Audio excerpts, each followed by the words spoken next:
श्री गोपेश्वरी नाथ। वृंदावन में अभी भी भगवान शंकर गोपेश्वर रूप में आप कभी वृंदावन दर्शन करने जाओगे तो गोपेश्वर के रूप में भगवान भोलेनाथ विराजमान है। और गोपेश्वर भगवान की इस प्रकार से भगवान सुखदेव जी कहते हैं कि भगवान कृष्ण ने सभी गोपियों का मनोरथ पूर्ण किया। विक्रीडितं व्रजमथोभिरिदं च विष्णो श्रद्धान्वितो न शृणुयात् दशवर्णयेद्यः। भगवान सुखदेव जी कहते हैं, परीक्षित जो मनन पूर्वक भगवान की कथा को श्रवण करता है उसकी जन्म जन्मांतर की जितने दुख हैं सारी नष्ट हो जाते हैं। बोलो बांके बिहारी लाल की। सुखदेव जी आगे की कथा प्रारंभ करते हुए कहते हैं, सुखदेव जी कि परीक्षित एक दिन नंद बाबा सभी ब्रजवाला अंबिका वन में गए, माँ भगवती जगदम्बा की पूजा करने के लिए गए। और जैसे ही पूजा दिन में पूजा करी, पूजा करते करते रात्रि हो गई। तो नंद बाबा ने कहा कि आज ऐसे करते यहीं जंगल में रुक जाते हैं। सभी ब्रजवासी नंद बाबा के साथ में वही रुक गए, साथ में भगवान कृष्ण भी थे। रात्रि में अचानक एक अजगर आता है और अजगर आकर नंद बाबा का पांव पकड़ लेकर खींचने लग जाता है। सभी ग्वाल वाल आते हैं, चिल्लाते हैं, डंडों लेकर मारने की कोशिश करते हैं, लेकिन अजगर नंद बाबा का पांव नहीं छोड़ता। ग्वाला दौड़ दौड़ कर जाते कृष्ण कन्हैया के पास, कृष्ण कन्हैया तेरे बाबा को तो अजगर ले गया। कृष्ण कन्हैया दौड़ कर आते हैं, उसी समय अपने चरणों का प्रहार जैसे अजगर में करते हैं, उसी समय एक दिव्य रूप में प्रकट हो जाता है। और जैसे दिव्य रूप में प्रकट होता है तो सर्पो मां गरसते तात परिपन्नम परिमोचयाः। हे प्रभु, आपने बहुत बड़ी कृपा करी जो मुझे मुक्त कर दिया। परीक्षित ने पूछा, प्रभु ये अजगर कौन था? तो सुखदेव जी कहते हैं, जैसे ये प्रकट हुआ उसी समय इसने हाथ जोड़कर कहा, अहम विद्याधरः क्वचित् ब्राह्मण सुदर्शना इति श्रुताः श्रिया स्वरूप संपत्त्या विमानेना चिरं दिशः। उसने अपना परिचय दिया, भगवान मैं पूर्व जन्म में सुदर्शन नाम का विद्याधर था, मेरा नाम था सुदर्शन। लेकिन मैं हमेशा अपने रूप में अभिमान करता था, क्योंकि जो विद्याधर सुदर्शन था बड़ा सुंदर दिखने का था, लेकिन इसको अभिमान था कि मेरा चेहरा इतना सुंदर है। एक दिन एक काले करोटे ऋषि आ रहे थे, उनको देखकर इसने अपमान कर दिया, देखो कैसे चाल है इसकी, टीडी बीडी चलता है, कितना सुंदर चलता है।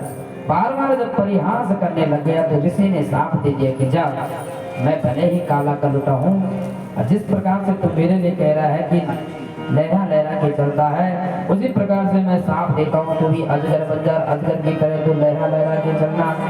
उसी ऋषि के साफ से ये सुदर्शन नाम का जो विद्याधर था वो सर्प बना, और आज भगवान के चरण जैसे ही पड़े तो ये मुक्त हो गया।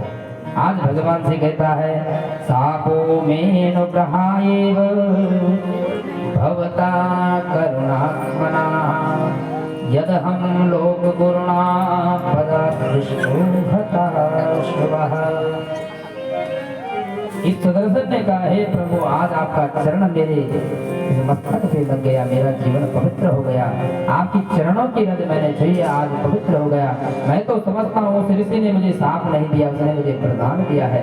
आज उस ऋषि की कृपा से आपके दर्शन मुझे प्राप्त हो गई। और कृष्ण कन्हैया लाल की जय। आगे की कथा कहते हुए सुखदेव जी कहते हैं, इधर भगवान कृष्ण तो बड़े आनंदित हैं, कभी वन में जाते हैं, कभी बांसुरी बजाते हैं, कभी गायों के साथ में विचरण करते हैं। पर कंस मथुरा में बड़ा दुखी है। कंस को लग रहा कि मैंने जितने भी दैत्य भेजे सब मर जाते हैं, वापस कोई नहीं आता।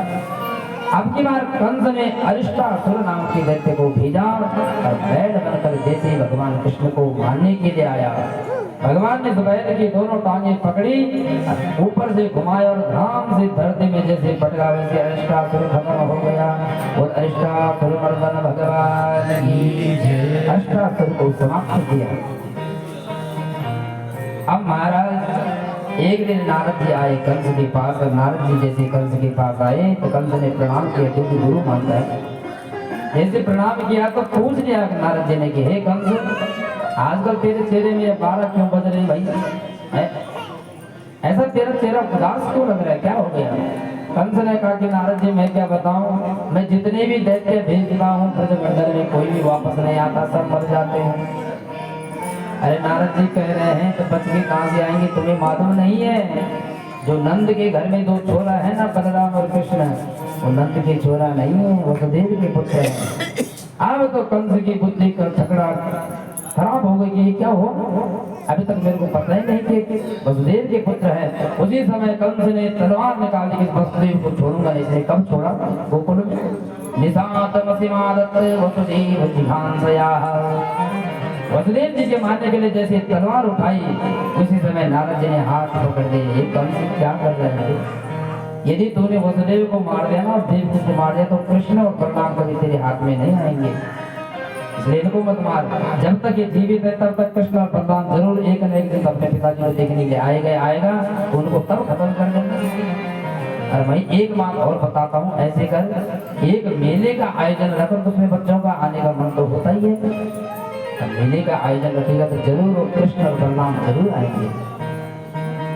ये बात कंस के समझ में आ गई, चलो मेले का आयोजन करेंगे। अब तो बड़े दिव्य मेले के आयोजन की तैयारी कंस करने लग गया। नारद जी वहां से अंतर्धान हो गए। उसी समय एक केसी नाम का दैत्य आया। केसी नाम के दैत्य ने कहा कि महाराज अभी मेले की जरूरत नहीं, एक बार मुझे भी तो भेज दो। मेरा नाम केसी है, मेरा इंग्लिश में नाम केसी है और उसका हिंदी में कृष्णचंद्र है, शॉर्ट फॉर्म केसी है। एक बार मुझे भी तो भेजो, मैं तो अंग्रेज का बच्चा हूँ, एक बार मुझे भी भेजो। और केसी नाम का दैत्य जैसे घोड़ा बनकर गया, यमुना जी के किनारे पे जैसे कृष्ण कन्हैया गोचारण कर रहे थे और घोड़ा रूप में जैसे भगवान को मारने के लिए, भगवान ने उसी समय की दोनों टांगे पकड़ी और ऊपर आकाश में घुमाया और घुमाते घुमाते जैसे धरती में पट गया तो केसी का वहीं पे अंत हो गया। और कृष्ण कन्हैया लाल की जय। अब कंस को लगा कि अब मेले का ही आयोजन करना पड़ेगा, कृष्ण का नाम ऐसे पल्ले पड़ने वाले नहीं है। और कंस को लगा महाराज कृष्ण और बलराम को लेने के लिए किसे भेजे, किसी दैत्य को भेजो, तब तो आने वाले नहीं है। उसी समय कंस को याद आ गया कि यहाँ अक्रूर जी महाराज रहते हैं जो कृष्ण के चाचा लगते हैं, उनके साथ में जरूर आ गया। तुरंत कंस अक्रूर के पास गए और प्रणाम करने लग गया। और जैसे प्रणाम किया, अक्रूर जी को लगा जिंदगी में कभी झुकता नहीं था, आज मुझे प्रणाम कर रहा है। नवन नीच की अति दुखदाई। जो व्यक्ति नीच होता है वो अपना काम बनाने के लिए झुकता है महाराज। जैसे बिल्ली होती है जब चूहे को मारती है तो ऐसे लगते जैसे प्रणाम कर दिया, झुक जाती है और उसी समय चूहे को खत्म कर जाती है। उसी प्रकार कंस ने प्रणाम किया। अक्रूर जी समझ गए कुछ ना कुछ काम निकालना चाहता है। कंस ने कहा हे अक्रूर जी महाराज, उधर तुम्हारे भाई के लड़के रहते कृष्ण बलराम, ऐसे करो वहां जाओ, हम मेले का आयोजन करते हैं बहुत बड़ा, उसमें उनको बुलाओ। अक्रूर जी ने कहा कि महाराज जब आप राजा हो, आपकी जब आज्ञा है तो मैं तो जरूर जाऊंगा। याद रखना मनोरथ कोई कितने भी बड़े बड़े बांध देंगे, लेकिन जो ऊपर वाला करेगा वही होने वाला है। तुम कुछ भी कर लो। मनोरथान करो जनो देव हतान में युज्यते हर्ष शोकाभ्याम तथा ज्ञान करो मिदे। अक्रूर जी कहते हैं कंस दुष्ट कंस, भले तू कृष्ण और बलराम को बुला रहा है तो तुझे मालूम नहीं, वो तो कालों के काल महाकाल है। कंस जी मनी मन विचार करने, कंस की दुर्बुद्धि आ गई, जो काल को घर में बुला रहा है तो गया काम से। पर कंस की आज्ञा है इसलिए रथ को तैयार किया अक्रूर जी महाराज ने। नंद गोकुल की तरफ अक्रूर जी महाराज चल दिए। पर जैसे जाने लग गए महाराज तो रास्ते में मन तो पहले कृष्ण कन्हैया के पास पहुंच गया और मनी मन में कर कह रहे हैं मैंने कौन से पुण्य किए होंगे जो आज मुझे कृष्ण के दर्शन होंगे, राम जी के दर्शन होंगे। किम मया चरितम भद्रम किम तप्तम परमं तपः किम वाथाप्यर्हते दत्तम यत् रक्षामस्य केशवम्। अक्रूर जी महाराज कह रहे हैं आज मेरा बड़ा परम सौभाग्य हो गया, मुझे कृष्ण कन्हैया के दर्शन होंगे। ऐसे मैंने कौन सा पुण्य किया, ऐसा कौन सा कर्म मैंने किया जो आज मुझे कृष्ण कन्हैया के दर्शन होंगे। अब तो अक्रूर जी महाराज कह रहे हैं कि मैं तो कंस को धन्यवाद देना चाहता हूँ, उसने मुझे भेजा। अगर कंस मुझे ना भेजता तो मुझे कृष्ण के दर्शन कहाँ से होते हैं। ये कंसो कंस का मैं धन्यवाद करता हूँ जिसने मुझे भेजा ताकि मुझे कृष्ण कन्हैया के दर्शन होंगे।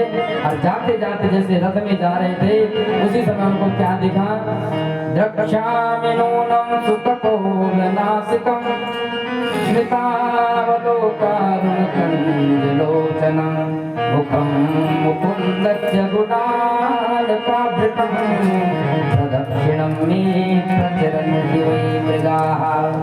जैसे अक्रूर जी महाराज चिंतन करते जा रहे हैं कृष्ण कन्हैया कितना सुंदर होगा, कैसे उसके वस्त्र होंगे, कैसे उसके गाल होंगे, इस प्रकार से चिंतन कर ही रहे थे।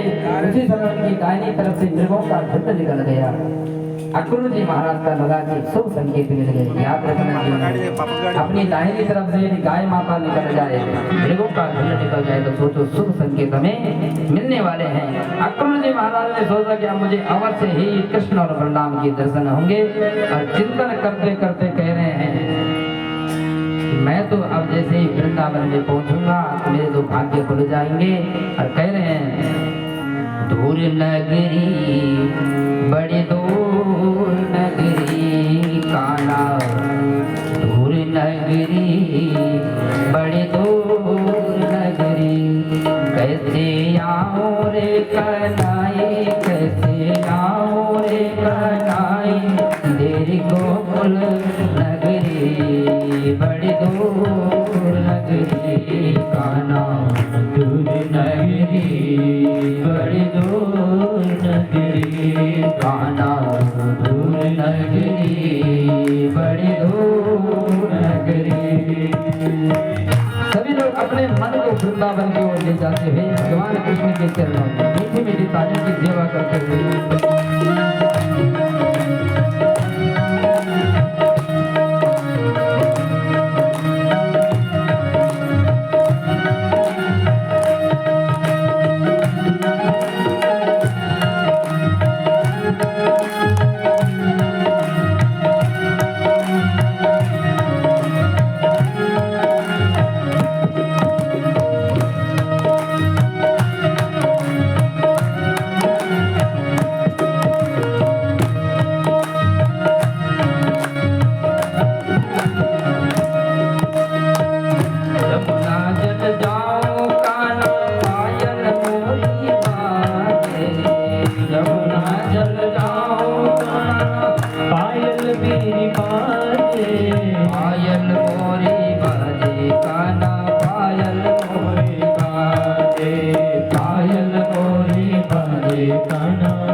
किनारे चलूं तो काना पायल मोरी भीजे, किनारे चलूं तो काना पायल मोरी भीजे, पायल मोरी भीजे काना पायल मोरी भीजे, पायल मोरी भीजे काना पायल मोरी भीजे।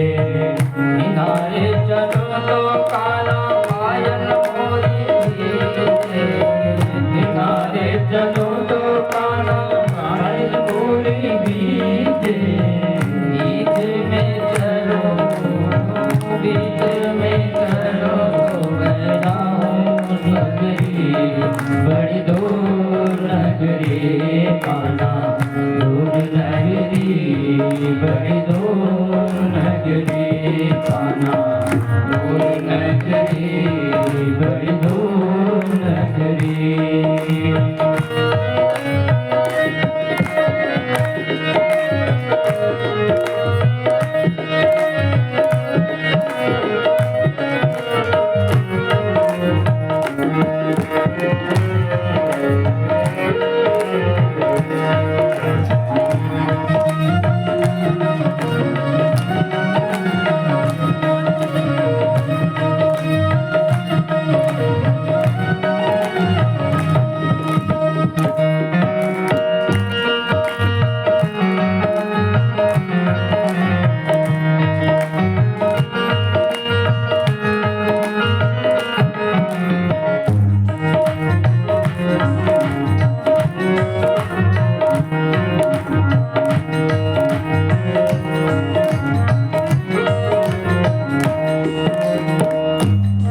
नगरी में लाला चोर बसते हैं, नगरी में लाला चोरी बसते हैं, चोर बसते हैं, काना चोर बसते हैं, चोर बसते काना चोर बसते हैं। नगरी में काना चोर बसते हैं, तेरी नगरी में काना चोर बसते हैं। उठले मोरी उठले मोरी बड़ी दूर नगरी, दूर नगरी बड़ी दूर नगरी काना दूर नगरी, बड़ी दूर नगरी, बड़ी दूर नगरी काना दूर नगरी, बड़ी दूर नगरी।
लड़के सुन धीरे करके धीरे करके धीरे करके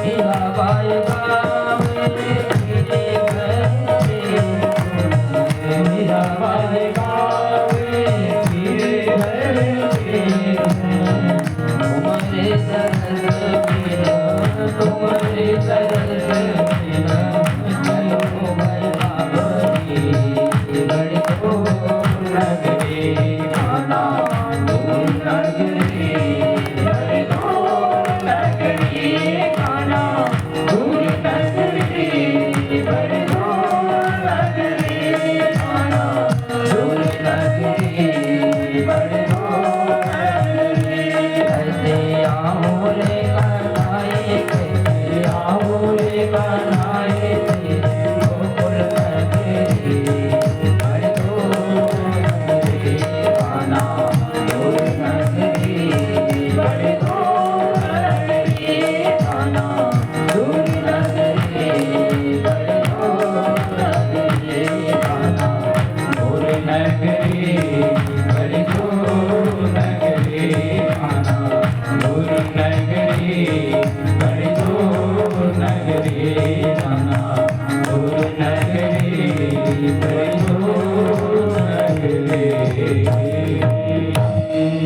बोल राधा कृष्ण भगवान की जय श्रीमद् भागवत महापुराण की जय। इस प्रकार से अक्रूर जी महाराज चिंतन करते करते जा रहे हैं और सुखदेव जी कहते हैं ऐसा चिंतन कर रहे हैं कि रतेन गोकुलम प्राप्त सूर्यास्त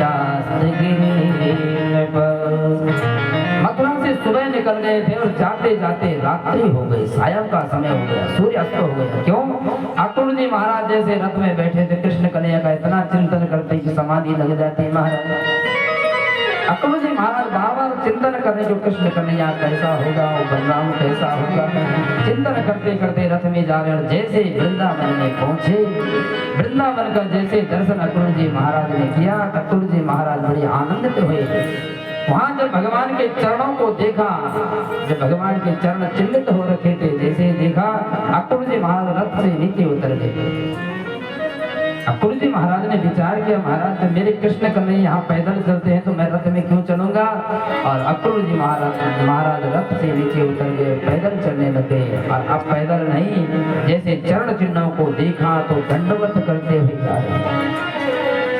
अक्रूर जी महाराज ने विचार किया, जब हमारे कृष्ण कन्हैया ने वृंदावन में कभी चप्पल तक नहीं पहनी, क्योंकि कृष्ण कन्हैया ने कभी भी चप्पल वृंदावन में नहीं पहनी। क्यों?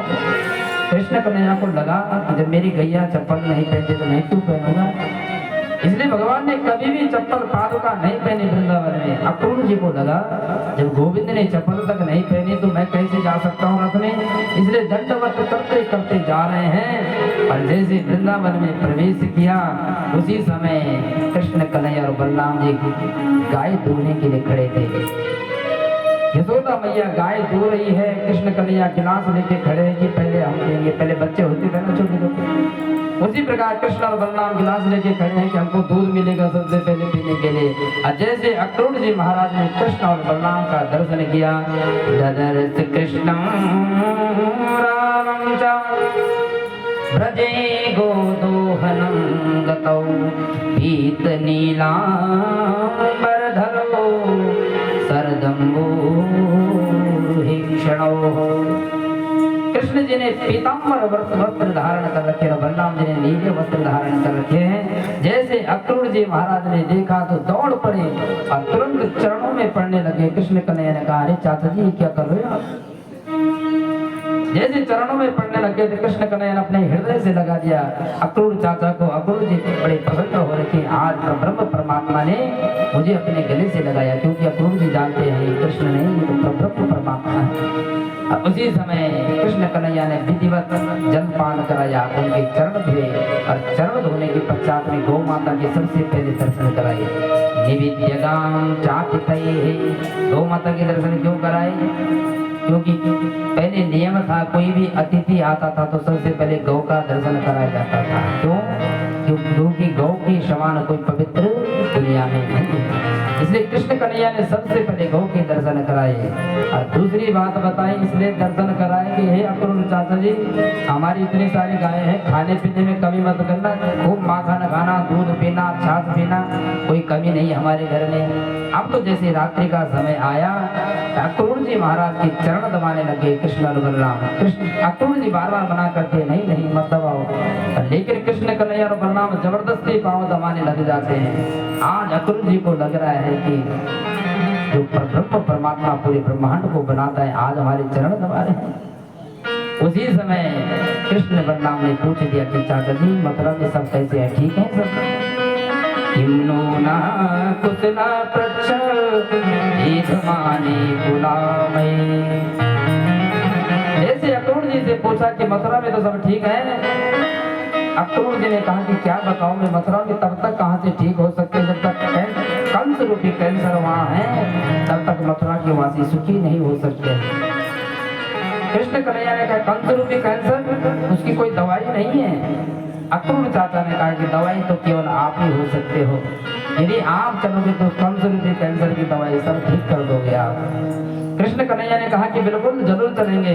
अक्रूर चाचा ने सब बता दिया कि ऐसे ऐसे मेले का आयोजन रखा है तो दुष्ट कंस ने, और तुम दोनों भाई मानने के लिए ऐसे एक मेले का आयोजन रखा है। कृष्ण कन्हैया और बलराम ने कहा कि चाचा हमको भले ही तुमने बता दिया, लेकिन नंद बाबा को ये मत बताना कि ऐसा आयोजन रखा है। नंद बाबा से केवल इतना कहना कि मेले का आयोजन रखा है। अक्रूर जी ने सुबह के समय में नंद बाबा से कहा कि नंद बाबा, कंस जो राजा है मथुरा का, उसने बहुत बड़े यज्ञ का निर्माण किया है, एक मेले का आयोजन रखा है और उसमें आप सभी लोगों को बुलाया है। नंद बाबा ने कहा तो बहुत अच्छी बात है, जरूर चलेंगे। तो जैसे नंद बाबा ने कृष्ण और बलराम से कहा कि कृष्ण बलराम कल सुबह चलना है, मथुरा में मेला है। कृष्ण और बलराम के तो आनंद का पारावार नहीं, क्योंकि हर बच्चे खुश हो जाते हैं मेले के खेलने के लिए। कृष्ण और बलराम बड़े प्रसन्न हो रखे कल बाबा के साथ में मेला देखने चलेंगे। अब तो जैसे महाराज सुबह का समय आया, गोपियों को जैसे मालूम हुआ कि कृष्ण और बलराम कल सुबह जाने वाले हैं, उसी समय गोपियों के हृदय में इतनी पीड़ा होने लगी कि कल सुबह यहाँ से कृष्ण और बलराम चले जाएंगे, जो हमारी आंखें हैं, हमारे प्राण हैं। गोपियां सभी आपस में एकत्रित हो गई कि कल हमको छोड़कर कृष्ण और बलराम चले जाएंगे। रात्रि में ही आगे खड़े हो गए कि हम कृष्ण और बलराम को जाने नहीं देंगे। उसी समय सभी गोपियां कहते हैं अहो विधातस्तव न क्वचित् दया संयोज्य मैत्र्या प्रणयेन देहिना। अब तो गोपियां कह रही कि तूने सुना है कि कल सुबह कृष्ण और बलराम जाने वाले हैं यहाँ से? गोपी ने कहा कि हाँ बहन, मैंने भी सुना है कि कल कृष्ण और बलराम जाने वाले हैं। अब तो गोपियां इतनी जोर जोर से रोने लगे कि अब कृष्ण के बिना हम कैसे रहेंगे, बलराम के बिना हम कैसे रहेंगे। गोपियां अब तो विधाता को ही गाने देने लगे कि विधाता का नियम क्या है, ये कभी मिला देता है कभी अलग करा देता है, इसका तो बच्चे जैसा स्वभाव है। जैसे बच्चे रेते से घर बनाते हैं और बनाते बनाते जब थक जाते तो अपने आप उसी घर को तोड़ देते हैं, उसी प्रकार से विधाता है, बनाता भी अलग कर देता है। इसलिए विधाता को गाली देने लगे। एक गोपी ने कहा कि विधाता को गाली देने से कोई फायदा नहीं है, गाली दे इस दुष्ट क्रूर अक्रूर को दो, जो अक्रूर क्रूर बन के आया है। अक्रूर नहीं है, ये क्रूर है। ये क्रूरस्तम अक्रूर समाख्यास्म चक्षुर्हिदत्तम हरसि बताज्ञवत्। ये अक्रूर कृष्ण और बलराम को लेने नहीं, हमारी आंखें ही ले जा रहे हैं। तो विधाता गलत नहीं है, दुष्ट अक्रूर आया है तो यही हमारे कृष्ण और बलराम को ले जा रहा है। एक गोपी ने कहा कि मैं तो कृष्ण और बलराम को जाने ही नहीं दूंगी। जैसे कृष्ण बलराम जाने लग जाएंगे तो मैं तो रास्ते में लेट जाऊंगा, मैं कृष्ण और बलराम को नहीं जाने दूंगी। एक गोपी कहती है जो मैं ऐसा जानती प्रीत किए दुख होए, नगर ढिंडोरा पीटते प्रीत न करियो।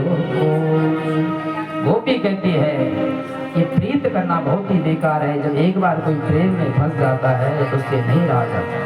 गोपी कह रही यदि कृष्ण कन्हैया कल चले जाएंगे तो हमारे तो प्राण ही चले जाएंगे। एक गोपी ने कहा कि मैं तो बिल्कुल जाने ही नहीं दूंगी, मैं रास्ते में लेट जाऊंगी। और जैसे सुबह का समय हुआ, कृष्ण और बलराम जैसे जाने के लिए तैयार हुए तो गोपियों का हृदय पिघलने लग गया। सब गोपियां रास्ते में खड़ी हो गई। अब क्रूर जी महाराज रथ चला रहे हैं, कृष्ण और बलराम को पीछे बढ़ा दिया। नंद बाबा भी दूसरे रथ में जा रहे हैं और ग्वाला भी जा रहे हैं गोपकर। एक में कृष्ण बलराम बैठ गए, एक में नंद बाबा ग्वाल वाला बैठ गए। जैसे चलने लगे उसी समय गोपियां रथ के नीचे खड़ी हो गई, हम जाने नहीं देंगे। अक्रूर जी ने काफी समझाने की चेष्टा करी है, गोपियों यहाँ से हट जाओ, हमें कृष्ण और बलराम को मथुरा ले जाना है। लेकिन गोपियां वहां से हटती नहीं है। अब भगवान को लगा यदि गोपियां रास्ता नहीं छोड़ेंगे तो फिर मैं जाऊंगा कैसे। सभी गोपियां तो रास्ते में खड़ी हैं, पर लेकिन सबसे ज्यादा दुखी यदि है तो राधा भगवती दुखी है। राधा रानी एक वृक्ष के नीचे बैठी हुई है और चिंतन कर रही है कि कृष्ण कन्हैया मुझे छोड़कर चले जाएंगे, क्योंकि राधा को पता है कि कृष्ण मिलने वाले नहीं, जब एक बार चले गए दोबारा आने वाले नहीं है। राधा रानी जैसे ही उस वृक्ष के नीचे रो रही थी, उसी समय भगवान कृष्ण की दृष्टि पड़ गई। भगवान अपने रथ से नीचे उतर गए। अक्रूर चाचा से कहा कि चाचा जी आप बैठे रहो, मैं थोड़ा गोपियों को समझा के आता हूँ। भगवान तुरंत आए, गोपियों को समझाने लगे। गोपियों शांतयामास सप्रेमय आयास्या इति कौत्तिके। हे गोपियों चिंता मत करो, मैं आऊंगा। पर भगवान ने ये नहीं कहा कि मैं कब आऊंगा, भगवान ने ये कह दिया कि मैं आऊंगा, जरूर आऊंगा, आप चिंता मत करो। राधा के पास गए। राधा मैं भले ही वहां जा रहा हूँ और मैं तुम्हारे पास ही हूँ, एक मन से मैं तुम्हारे पास हूँ, मैं तुमसे अलग नहीं हो सकता। उसी समय कृष्ण कन्हैया ने अपनी बांसुरी आज किसको थमा दी, राधा भगवती को। राधे आज से इस बंसी को तू बजाना, मैं बंसी बजाना छोड़ रहा हूँ और आज से मैं शंख बजाना प्रारंभ करूंगा, क्योंकि अब यहाँ से युद्ध होना प्रारंभ हो जाएगा। मैंने धरती में अवतार इसलिए लिया है कि दुष्टों का विनाश करने के लिए, इसलिए बंसी नहीं बजाऊंगा, क्योंकि बंसी प्रेम की भूमिका निभाती है, इन्होंने कहा प्रेम नहीं निभाना। अब तो मुझे दुष्टों का संहार करना, इसलिए राधा अब तुम इस बांसुरी को बजाना और मैं मथुरा के लिए जा रहा हूँ। राधा रानी ने आदेश दे दिया कि जाओ। गोपियों ने भी समझा कि महाराज कृष्ण कन्हैया आ जाएंगे, परसों आ जाएंगे, कल आ जाएंगे, एक हफ्ते बाद आ जाएंगे। उन्होंने कहा कृष्ण कन्हैया जाओ पर जरूर वापस आ जाना। भगवान उसी समय रथ में बैठे, रथ में जैसे बैठे जैसे जाने लगे, गोपियां देखती रह गई। यावदा लक्ष्यते केतुर्यावद रेणुरथस्य चाह। गोपियां तब तक देखती रही जब तक उस रथ की जो रज उड़ी थी, धूल उड़ी थी, उसको देखती रह गई कि हमारा कृष्ण चले गया। अब जैसे कृष्ण कन्हैया रथ में बैठे, रथ का अक्रूर चाचा ने रथ दौड़ाया हुआ है और चलते चलते यमुना जी के किनारे पे जैसे पहुंचे, अक्रूर जी को लगा कि जरा थोड़ा यमुना जी में स्नान तो कर दो। अक्रूर जी रथ से उतरे और कृष्ण बलराम से कहा, कृष्ण बलराम तुम यहीं बैठे रहो, मैं स्नान करके आता हूँ। अक्रूर जी जैसे यमुना जी में गए, यमुना जी में जैसे डुबकी लगाई, अक्रूर जी ने कहा था कि तुम यहीं बैठे रहो, लेकिन जैसे डुबकी यमुना जी में लगाई तो यमुना जी के अंदर कृष्ण और बलराम। अब तो अक्रूर जी आश्चर्यचकित हो गए हैं, मैंने बच्चों को वहां बिठाए थे, नदी में क्या कर रहे हैं, डूब गए क्या। और जैसे खड़े होकर देखते रथ में भी कृष्ण कन्हैया, वहां भी कृष्ण कन्हैया, यहाँ भी कृष्ण कन्हैया। अक्रूर जी की आंखें चकाचौंध हो जाती है, क्या हुआ। उसी समय समझ गए अक्रूर जी महाराज ये ब्रह्म परमात्मा है, ये चलिया है। उसी समय स्तुति करने लगे। न तोऽस्म्यहं त्वाखिल हेत हेतुं नारायणं पूरुषमध्यमव्ययम्। हे परम पुरुष परमात्मा नारायण को प्रणाम करता हूं। अक्रूर जी महाराज को जब ऐसे अद्भुत रूप में देखा कृष्ण कन्हैया ने, तो पूछ दिया है कृष्ण कन्हैया ने, चाचा ऐसे ध्यान से क्या देख रहे हो मुझे। अक्रूर जी ने कहा कि ध्यान से ना देखो तो कैसे देखो, मुझे मालूम है तो कौन है, तो ब्रह्म परमात्मा है। अक्रूर जी महाराज रथ में भी जा रहे हैं, पीछे की तरफ रथ चला रहे हैं, आगे की तरफ पीछे की तरफ हाथ जोड़ रहे हैं। कृष्ण कन्हैया तुझे प्रणाम है। कन्हैया ने कहा चाचा जी चलो तो से मथुरा तो ले चलो। अब तो अक्रूर जी महाराज जैसे गए, जैसे मथुरा में पहुंचे, नंद बाबा उनसे भी पहले पहुंच गए थे। नंद बाबा ने कहा कन्हैया इतने लेट क्यों हो गई, कहाँ रह गए। कन्हैया ने कहा कि हमें तो कोई लेट नहीं हुई, लेकिन अक्रूर चाचा यमुना जी में स्नान कर रहे थे इसलिए थोड़ा लेट हो गई। अब जैसे कृष्ण और बलराम ने मथुरा की दिव्य झांकियां देखी मेले की तो बड़े आनंदित हो गए। कृष्ण ने कहा कि बाबा मैं एक बार मेला में देखना चाहता हूँ, अभी तो बहुत समय बचा है, अंधेरा भी नहीं हुआ है, तब तक मैं बलराम और ग्वाला देख कर आते हैं कि कैसा कैसा है मथुरा। बाबा ने कहा कि कृष्ण तुझे मैं नहीं जाने दूंगा क्योंकि तू बहुत छलिया है, जहाँ भी जाता है उल्टे काम करके आ जाता है, नहीं जाना तुझे। कृष्ण ने कहा कि बाबा मुझे जाने दो ना, पहली बार तो मथुरा आया हूँ अपने मामा के यहाँ, मुझे जाने दो ना।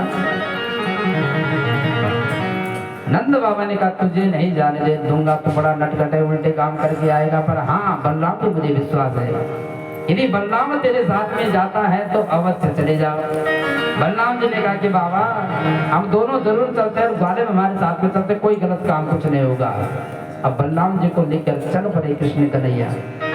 जैसे कृष्ण बलराम और सभी ग्वाल वाल जैसे मथुरा की उस नगरी में जैसे भ्रमण करते हैं, रामचरितमानस में आता है कि राम जी लक्ष्मण जी घूम रहे हैं, राम जी को लक्ष्मण जी ले जाते हैं और यहाँ बलराम जी कृष्ण को ले जाते हैं, और वही लक्ष्मण तो बलराम बनकर आ रखे हैं और वही राम कृष्ण बनकर आ रहे हैं। और जैसे मथुरा की नगरी में प्रवेश किया, मथुरा नगरी के जितनी भी स्त्रियां हैं पुरुष है सबने जैसे भगवान कृष्ण को देखा, धाये धाम काम सब त्यागी, धाये काम काम सब त्यागी, मनहु रंग निधि लोकन लागी, मनहु रंग निधि लोकन लागी, धाये धाम काम सब त्यागी, मनहु रंग निधि लोकन लागी।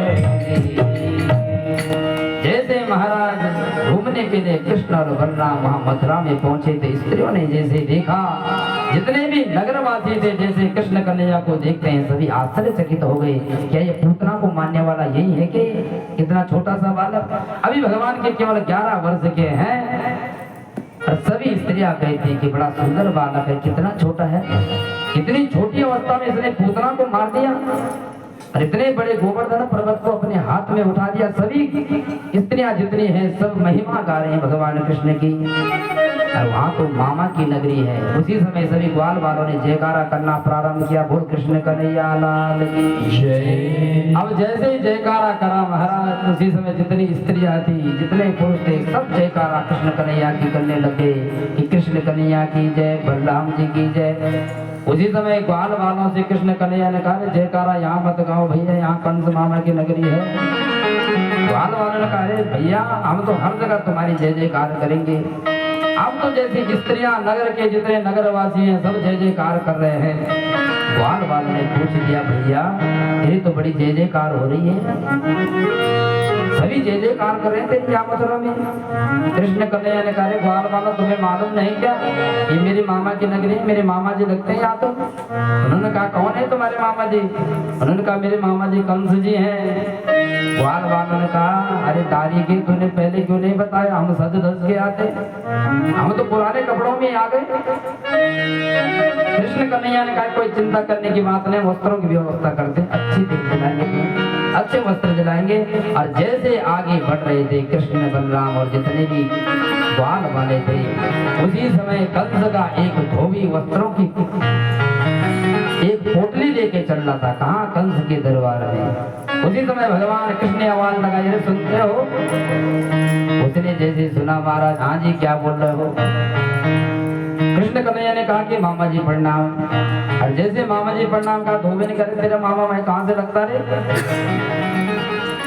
कृष्ण कन्हैया ने कहा कि यहाँ जो कंस है ना वो मेरे मामा है, और जब जितने लोग यहाँ मथुरा में हो गए सब मेरे मामा के हो गए ना। कृष्ण कन्हैया ने कहा कि ऐसे करो मामा हमें ये वस्त्र दे दो, तो वस्त्र तुम वहां ले जा रहे हो। इस धोबी ने कहा तुम्हारी औकात है इन वस्त्र पहनने की, तुम कहाँ ग्वाला हो, ये तो राजों के वस्त्र है, तुम पहनो इस वस्त्र को।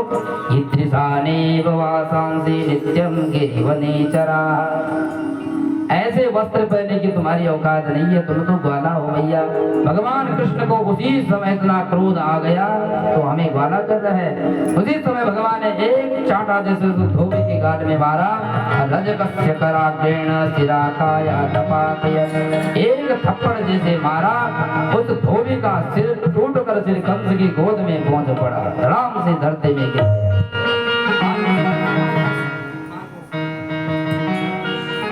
जैसे कृष्ण कन्हैया ने थप्पड़ मारा, उसी समय धड़ाम से वो धरती में गिर गया। रजकस्य कराग्रेण शिराकाया तपातयत्। एक थप्पड़ में ही धोबी चकनाचूर हो गया, धरती में गिर गया। सभी ग्वाल वालों ने जयकार करना प्रारंभ कर दिया। और कृष्ण कन्हैया लाल की जय। जयकारा जैसे ही लगाया महाराज, अब तो धोबी जैसे उसकी गर्दन अलग हुई, उसी समय सब नगरवासी घबरा गए। महाराज ये तो बड़ा विचित्र है। अब जितने भी वस्त्र थे सब ग्वाल वाले पहनने लग गए। वो तो राजाओं के वस्त्र थे, ये तो छोटे छोटे बच्चे हैं महाराज। और जैसे पहनने लग गए वस्त्र, उसी समय इनके तो वस्त्र ऐसे लग रहे जैसे जमीन में झाड़ू लगा रहे। अब तो झाड़ू लगाते लगाते सभी ग्वाल वाले चल रहे हैं। सभी ग्वाल वालों ने कहा, हरे कृष्ण कन्हैया कैसे वस्त्र पहना दिए तुम, ये तो पूरी रोड ही साफ कर रहे हैं। थोड़ा छोटे पहना दिए तो बहुत बड़े बड़े हो रहे हैं।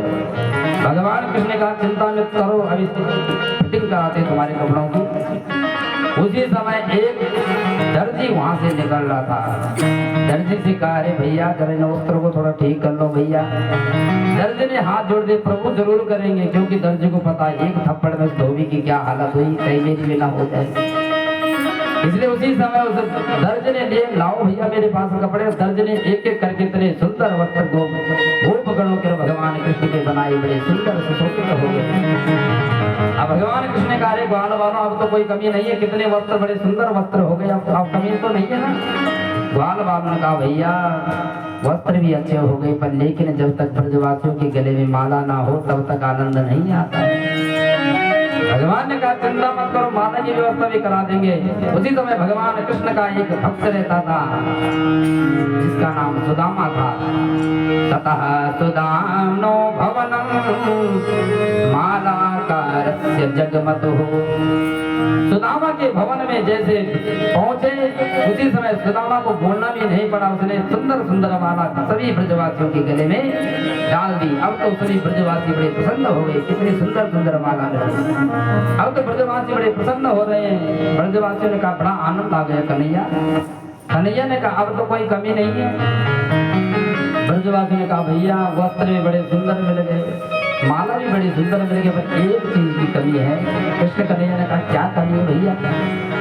ब्रजवासियों ने कहा, जब तक माथे पे थापक थवा चंदन नहीं लगता ब्रजवासियों का, तब तक आनंद नहीं आता भैया। भगवान कृष्ण ने कहा, कोई बात नहीं, इस मनोकामना को पूर्ण करते हैं। उसी समय एक कंस की दासी थी जिसका नाम कुब्जा था। वो चंदन को लेपन करके कंस के लिए जैसे ले जा रही थी, जैसे भगवान को देखा तो भगवान को देखती ही रह गई। तुरंत दौड़कर भगवान के पास आती है। भगवान ने पूछा, हे देवी कौन है? अपना परिचय देती है। दास्याम्यहं सुंदर कंस सम्मता त्रिवक्र नामा यनुलेप कर्मणि मदभावितं भोजपतेरति प्रियं विनायुवां पुण्यं तमस्तदर्हति। अपना परिचय दिया, मैं कंस की दासी हूँ, मेरा नाम शैलेंद्री है। मैं 3 जगह से टेढ़ी होने के कारण लोग मुझे कुब्जा कहते हैं। मैं कंस की दासी हूँ। मदभावितं भोज पतेरति प्रियम, मैं कंस की प्रिया दासी हूँ, और मैं हमेशा कंस के दरबार में चंदन का लेपन करती हूँ। भगवान ने कहा, अरे हमारे माथे पे लगेगा क्या? कुब्जा ने कहा, जरूर लगेगा।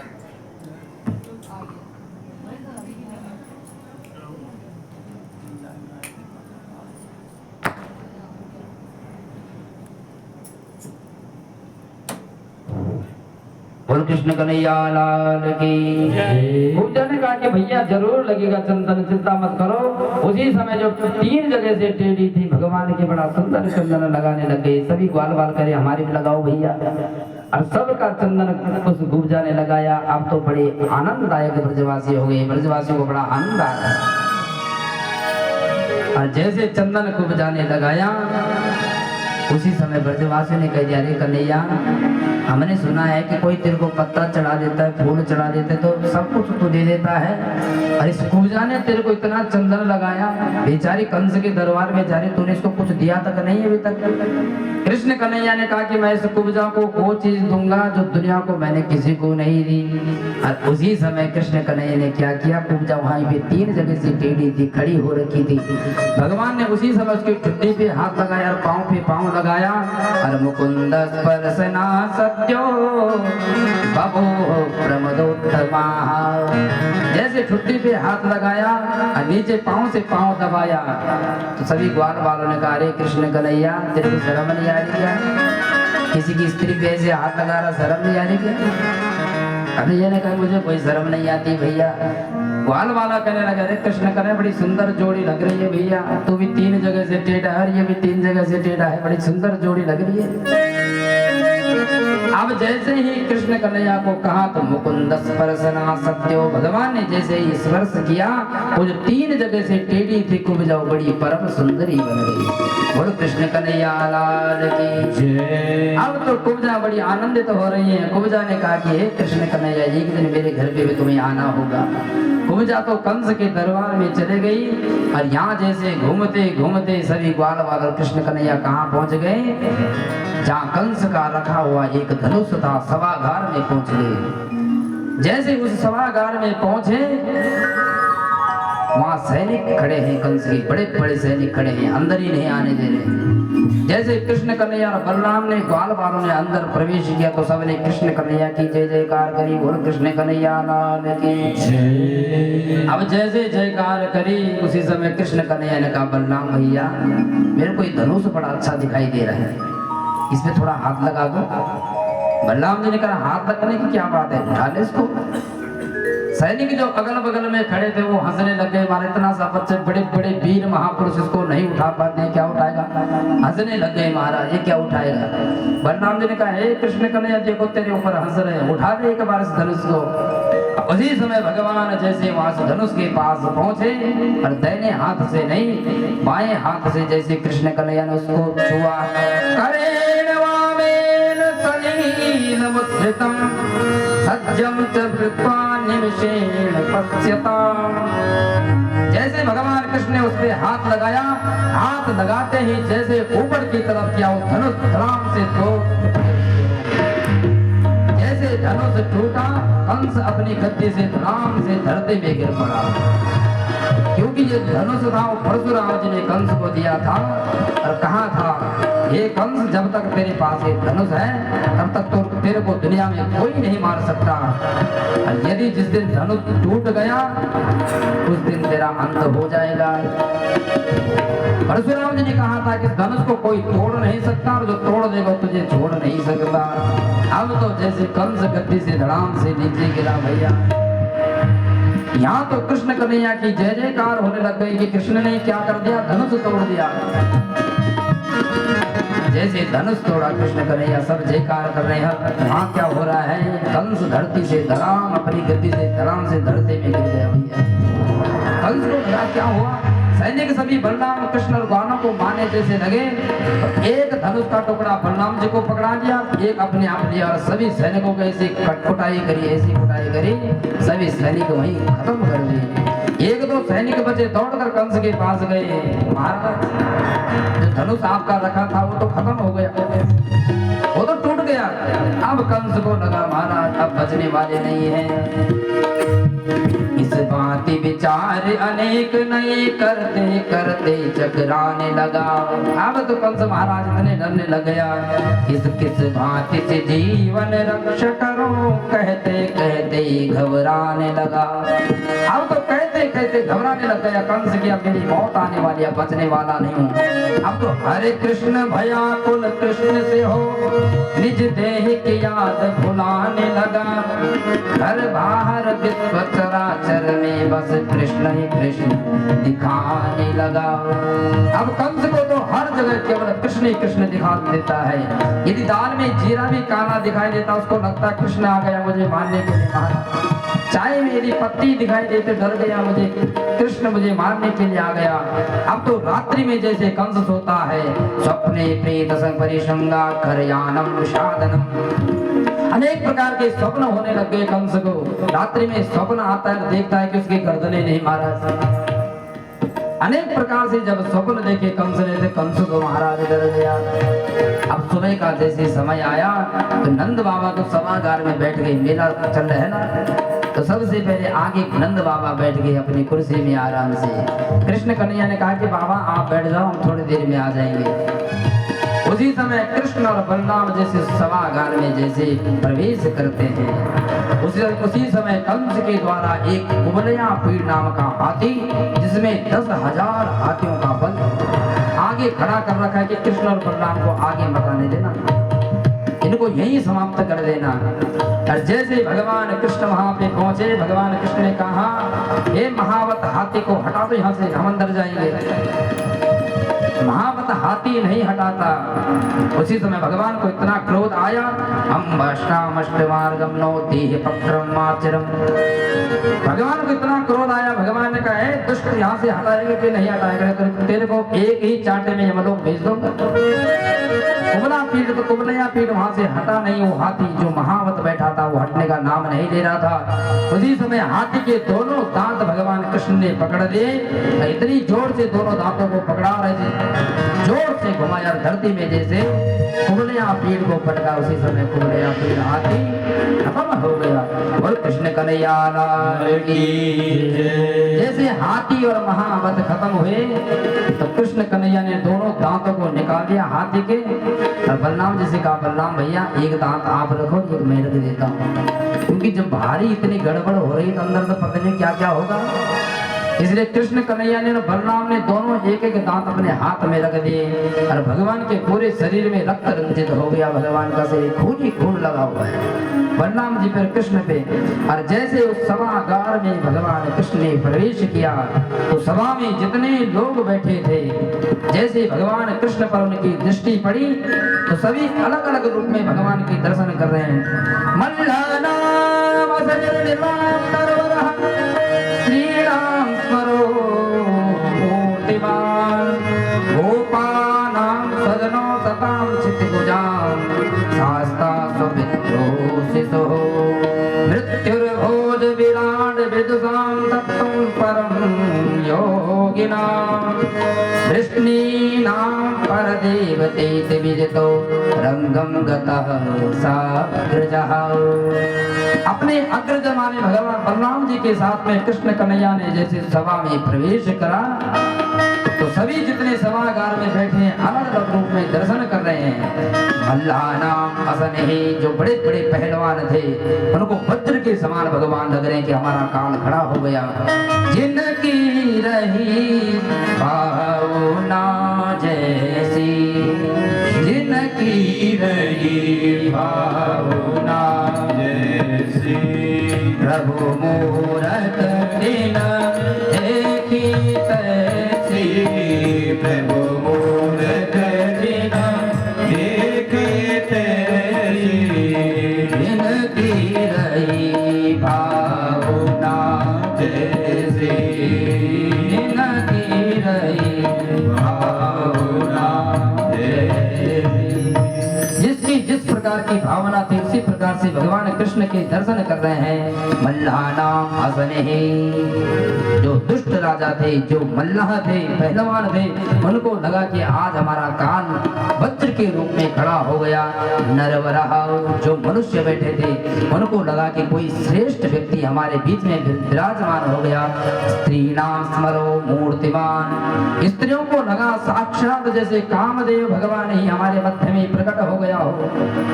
गोपानां सजनो सतां क्षितिभुजा, जितने भी गोपगण हैं, ग्वाले हैं, सब अपना अपना रिश्ता निकाल रहे हैं। भैया ये मेरा सखा है, ये मेरा मित्र है, अनेक प्रकार से सब नाते निकाल रहे हैं। वसुदेव जी और देवी को इस दुष्ट कंस ने रस्सियों से बांध रखा है। वसुदेव और देवकी ने जैसे देखा तो कह रहे हैं कि मेरा पुत्र कितना बड़ा हो गया, आज 11 साल बाद हमें प्राप्त हो रहा है।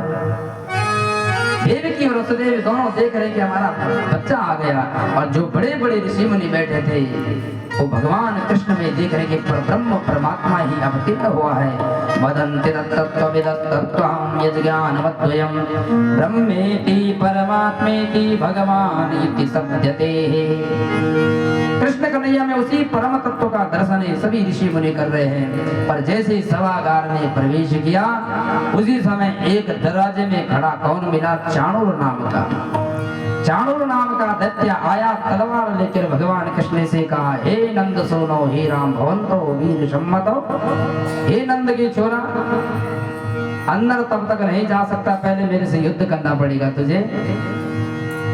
चाणूर नाम के दैत्य ने जैसे भगवान से कहा, भगवान ने कहा, अरे चाणूर कहीं के तेरे को इतना पता नहीं कि हम इतने छोटे बच्चे को इतना विशाल का कितना बड़ा शरीर है तेरा, तू लड़ने की बात कर रहे हैं? यदि लड़ाई करनी है तो बराबर के लोगों से लड़ाई होती है। तो इतना विशाल का है तेरा शरीर और मैं इतना छोटा बच्चा मेरे साथ में युद्ध करेगा? बाला वयं तुल्य बलै क्रीडिष्यामो यथोचितम्। बराबर की लोगों के साथ में युद्ध होता भैया, ऐसे नहीं होता। उसी समय चाणूर ने कहा, भैया तो कोई बालक नहीं है, मैं समझ गई। न बालो न किशोरत्वं वरच्च बलिनां वरः लीलयेभ्यो हतो येन सहस्रेदुपसप्तव्रत। चाणूर ने कहा तो कोई बालक नहीं है, अभी जिसको तूने यही दरवाजे पे मारा था उसमें 10,000 हाथियों का बल था और तूने उसको चुटकी पे मार दिया। मुझे कह रहा है कि तू बालक है? तू बालक नहीं है, मुझे मालूम है तू कौन है, इसलिए युद्ध कर। उसी समय जितने ग्वाल बाल थे, ग्वाल बाल ने कहा, अरे कृष्ण कन्हैया पीछे क्यों हट रहा है, कर ले, हम है ना तेरे साथ में, अगर तू नहीं जीत पाएगा तो हम 2 हाथ हम भी कर लेंगे। उसी समय चाणूर और भगवान कृष्ण के बीच में बड़ा भयंकर युद्ध होने लग गया। उसी समय मुष्टिकासुर नाम का एक दैत्य वहां आता है, वो भी जैसे लड़ने के लिए तैयार होता है। उसी तरह भगवान कहते हैं, मेरे साथ नहीं, मेरे भैया रखे बलराम जी के साथ लड़ो। बलराम जी प्रसन्न हो गए, भैया कृष्ण के साथ में चाणूर और बलराम के साथ में मुष्टिकासुर। बड़ा भयंकर युद्ध होने लग गया। हस्ताभ्याम हस्त्योर्वज्जा पद्म्यामीव च पादयोः। इतना भयंकर मल युद्ध होने लग गया कि चाणूर के साथ में भगवान लड़ रहे हैं और मुष्टिकासुर के साथ में बलराम लड़ रहे हैं। उसी समय चाणूर ने एक भगवान पे मुक्का मारा जोर से और सुखदेव जी कहते, नाचरत प्रहारेण माला अतिवद्वाहा।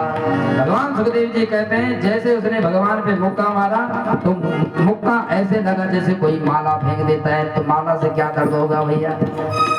भगवान ने कहा, चाणूर तूने मुझे एक मुक्का मार दिया तो एक चांटा हमारी खा भैया।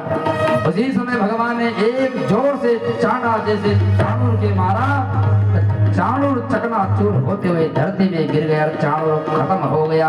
और कृष्ण कन्हैया लाल की जय। भगवान कृष्ण ने चाणूर को खत्म कर दिया। बलराम जी ने कहा कि मैं भी नहीं छोड़ने वाला, और बलराम जी ने उसी समय एक मुष्टिका का प्रहार किया। मुष्टिका प्रहार करते ही मुष्टिकासुर खत्म हो गया। बोल बलराम जी महाराज की जय। अब तो महाराज चाणूर और मुष्टिकासुर समाप्त हो गए। तो कंस के जो छोटे छोटे 7 भाई थे वो भी कूद पड़े भगवान को मारने के लिए। भगवान ने एक एक चांटा से सभी को समाप्त कर दिया। अब जैसे कंस का नंबर आया, कंस जैसे सिंहासन पे बैठा था, भगवान कृष्ण ने कहा कि महाराज अब तेरा नंबर है। तुरंत कूद कर जाते हैं कंस के सिंहासन में। अब पक्वी यकेते चलत किरीटम निपात्य रंगो परितुंग मुंचात। भगवान कूद मारकर जैसे सिंहासन में कूदते हैं और कंस के बाल पकड़कर धरती में गिरा देते हैं।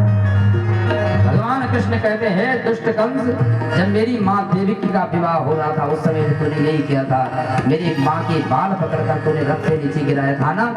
आज देवकी नंदन कृष्ण तुझे मारने के लिए आया है।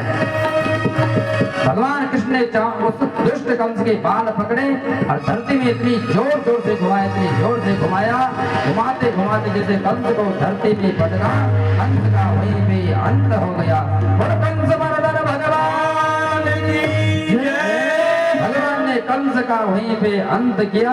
अब जितने भी सैनिक थे भगवान पर टूट पड़े।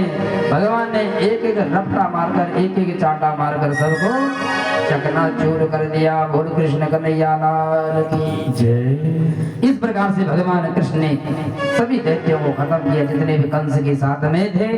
उसी समय देवी के वसुदेव को बंधन से मुक्त किया कृष्ण कन्हैया ने। अब तो देव की मैया वसुदेव जी अपने पुत्र को ऐसे निहार रहे हैं कि कितने वर्षों के बाद हम अपने पुत्र को देख रहे हैं। अमातरम पितरम चैव मोचयित्वा बंधना, बंधन से जैसे अपने माता पिता को मुक्त किया तो वसुदेव जी और देवकी को लग रहा है कि हमारा पुत्र कितने वर्षों बाद हमें प्राप्त हो रहा है। अब तो नंद बाबा को जैसे मालूम हुआ भैया कि कृष्ण तो हमारा पुत्र नहीं बल्कि वसुदेव जी का है। और 11 वर्षों बाद यदि किसी पिता को ये मालूम हो कि हमारा पुत्र नहीं है तो कितना दुख होगा। नंद बाबा ने जैसे सुना कि हमारा पुत्र नहीं तो वसुदेव जी का पुत्र है, कृष्ण कन्हैया अपने पिता नंद बाबा को समझाते, बाबा आप चिंता मत करो, मैं अभी यहीं दुष्टों का विनाश करने के लिए यही मथुरा में रुकूंगा और कुछ कालांतर बाद मैं जरूर आपके पास आऊंगा। नंद बाबा को वहीं से विदा किया। सा पिता सात जननी यो पुष्पीतां सपुत्रवत। कौन सा पिता होगा जो अपने पुत्र को ऐसी इसी भांति छोड़ देगा। नंद बाबा जी का आंखों से अश्रुपात हो गए। आज मालूम हो रहा है नंद बाबा को मेरा पुत्र नहीं है तो वसुदेव का पुत्र है।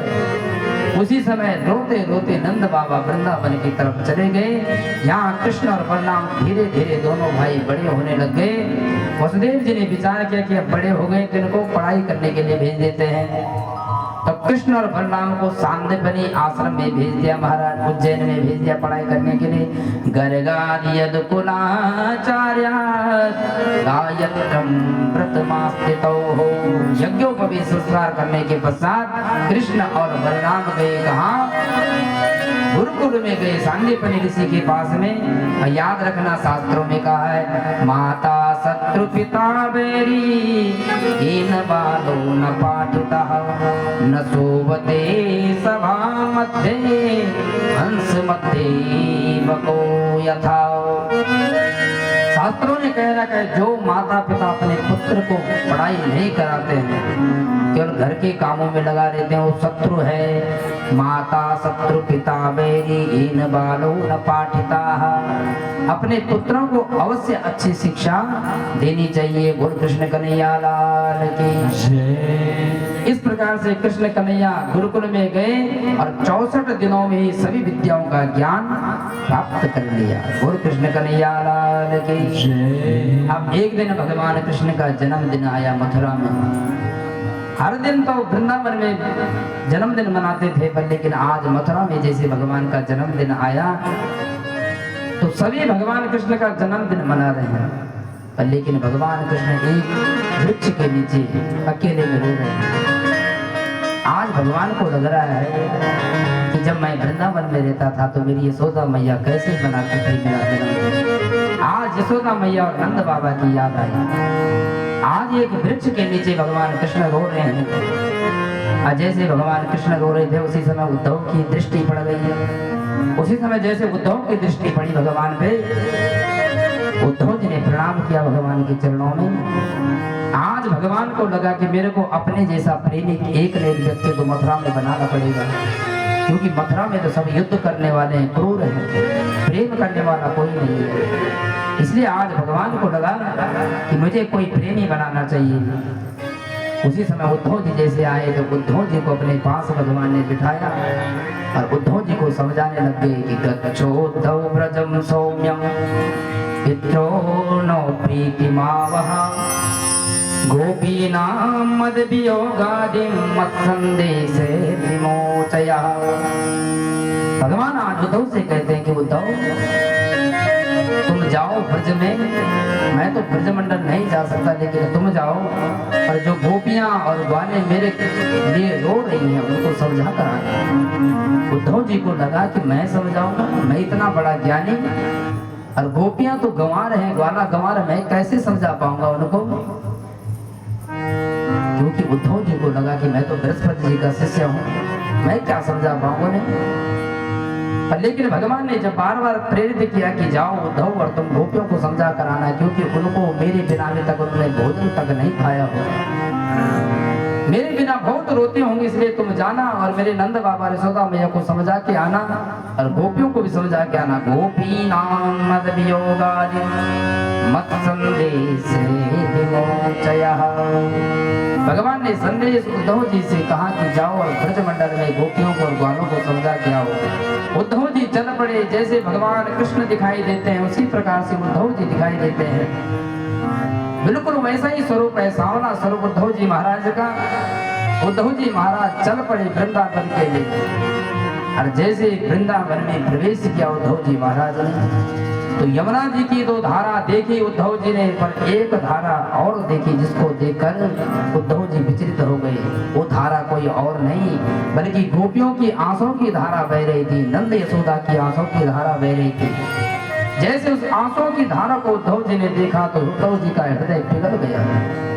और जैसे उद्धव जी ब्रज में पहुंचे, नंद बाबा के उस आंगन में पहुंचे, नंदः प्रीता परिस्पज्या वसुदेवाध्याचयत्। नंद बाबा ने जैसे दूर से उद्धव जी को देखा तो लगा कि जैसे मेरे कृष्ण कन्हैया आ गया, क्योंकि वैसे मोर मुकुट धारण करते उद्धव जी महाराज दौड़ पड़े नंद बाबा मिलने के लिए, मेरा कृष्ण आ गया, मेरा कृष्ण आ गया। और जैसे नजदीक में आए देखा कृष्ण की जगह किसी और को पाया तो नंद बाबा की आंखों से आंसू आ गए। ये तो कोई और है, मैं तो अपना कृष्ण समझ रहा था, पर फिर भी मन में बड़े प्रसन्न हुए, कम से कम मेरा कृष्ण नहीं आया तो मेरा कृष्ण जैसा कोई तो आया है। उसी समय हृदय से लगाया उद्धव जी को और घर ले गए। और घर ले जाकर भोजितम परमान्नेन संविष्टम कसितो सुखम। बड़ा सुंदर भोजन उद्धव जी को कराया और भोजन करने के पश्चात पूछा नंद बाबा ने, हे बाबा, हे उद्धव, अपने कृष्ण के लिए चर्चा नहीं कर रहे, अपने कृष्ण के लिए नंद बाबा ने नहीं पूछा। सबसे पहले पूछ रहे हैं कच्चिदंग महाभाग सखा न सूर नंदना। सूर नंदना माने वसुदेव जी तो ठीक है ना मेरे मित्र। भगवान कृष्ण के लिए पहले नहीं पूछा, क्यों? नंद बाबा को मालूम है कि मैंने कृष्ण के लिए सबसे पहले पूछ दिया तो मेरा कंठ अवरुद्ध हो जाएगा, मैं कुछ बोल ही नहीं पाऊंगा। इसलिए सबसे पहले पूछ रहे हैं कि वसुदेव जी तो मेरा मित्र ठीक है ना। उद्धव जी ने कहा कि आपके मित्र वसुदेव जी सब सकुशल हैं। अब अंत में भगवान कृष्ण का जैसे पूछा कि मेरे कन्हैया कैसे है। अपस्मरति न कृष्णो मातरम सुहृदः सखी गोपान ब्रजम चात्मनाथम गाओ वृंदावनम गिरिम। उद्धव जी से नंद बाबा ने पूछा, हे उद्धव, क्या वो कृष्ण कभी हमें याद करता है? क्या कभी यशोदा को याद करता है? क्या कभी ब्रज गोपियों को स्मरण करता है? अनेक प्रकार से जब प्रश्न किए नंद बाबा ने, इतने प्रश्न करते करते नंद बाबा का कंठ अवरुद्ध हो गया, कुछ बोल ही नहीं पाए।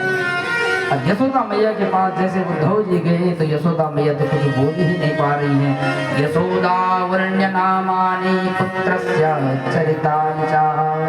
अपने कृष्ण के बारे में जैसे ही यशोदा ने चर्चा सुनी, यशोदा मैया बोल भी कुछ नहीं पा रही, केवल रो रही है। रोने के अलावा कुछ प्रश्न ही नहीं कर पा रही कि मेरा कृष्ण ठीक है कि नहीं है। अब तो उद्धव जी अनेक प्रकार से समझाने की चेष्टा कर रहे हैं, पर लेकिन यशोदा मैया नंद बाबा को समझ ही नहीं पा रही।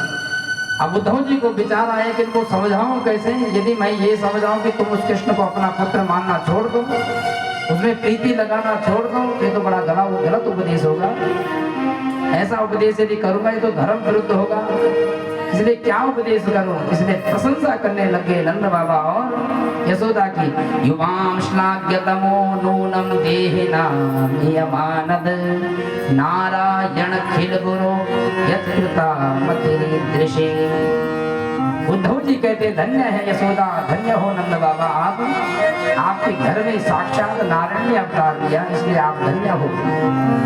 वो तो नारायण परब्रह्म कृष्ण है, जिसे तुम अपना पुत्र मानते हो ना, तो परब्रह्म परमात्मा है। न माता न पिता तस्य न भार्या न सुता दया नात्मीयो न परस्यापि न देहो जन्म एव च। उद्धव जी ने कहा उस परमात्मा का न तो जन्म होता है न तो माता पिता होते हैं।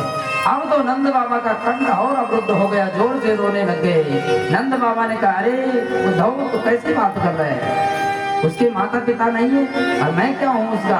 ये तो उसकी माँ है, मैं उसका पिता हूँ। अब तू मुझे भगवान बताता है, मेरे को कैसे तो भगवान नहीं लगता है। वो तो भगवान तो परब्रह्म परमात्मा होते हो तो मेरे को बड़ा नटखट लगता है। भगवान कभी किसी के बंधन में नहीं आते, लेकिन यशोदा ने तो उसे रस्सियों में बांध दिया था, बंधन में बांध दिया था, इसलिए तो उसे भगवान कह रहा है।